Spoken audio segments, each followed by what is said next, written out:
We've got a record number of doctors and nurses in the NHS at the moment. The British Medical Association has warned the NHS in England is short of 50,000 doctors. And on top of all that, we've got a desperate shortage of 40,000 nurses. And we have plans to recruit 50,000 more nurses. Even the Prime Minister's admitted that's a lie. One thing in your manifesto is a promise to deliver 50,000 more nurses. Yes. How many of those will actually be new? Yes, 31,000. And thousands of more doctors. The latest data shows the number of primary and secondary care doctors are falling, and there are almost 2,000 fewer full-time GPs now than in 2015. We're not only putting 13,576 more police out on the streets already. How many more times do I have to point this out?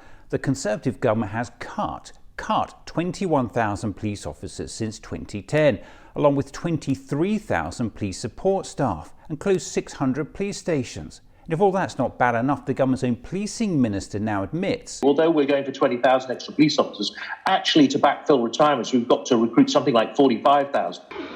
Well, levelling up is at the heart of everything that this government does. 2 million adults in the UK can't even afford to eat every day.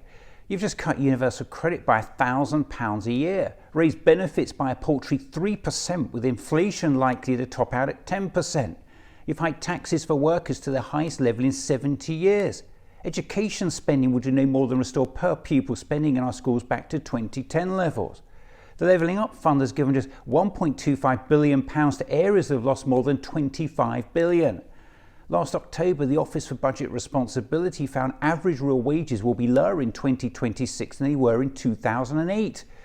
And while we're on this, a decade of Conservative government has been responsible for soaring food banks, homelessness, falling life expectancy, fuel poverty, the decimation of our legal aid system, millions of workers living in poverty, a welfare safety net that's being systematically eroded, wage stagnation, rising inequality, soaring child poverty, the gutting of local authorities, the closure of libraries in record numbers.